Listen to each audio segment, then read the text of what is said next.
ng Lux Organics, yung 24-hour weightless powder. Ito yung gusto kong i-highlight. Meron siyang sun protection. Ito yung itsura niya. This one is natural. Meron na siyang sariling puff. And ito na yung pinaka-powder. Ito naman si translucent. As you can see, kulay puti. Pero it's translucent. Try muna natin si natural.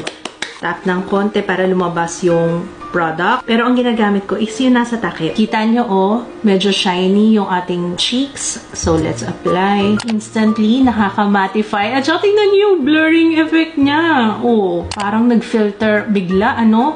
Nawala, tingnan nyo ha. Compare natin. Ayan, kitang-kita yung texture ng skin ko kahit na naka-foundation na tayo. Pero, on this side, ito naman si translucent. Try natin sa kabilang side ng face. Ito, mas nakaka-brighten ng face. Side by side, so you can see, kung gusto nyo na extra brightening, translucent. Kung gusto nyo ng natural lang, of course, natural. But first,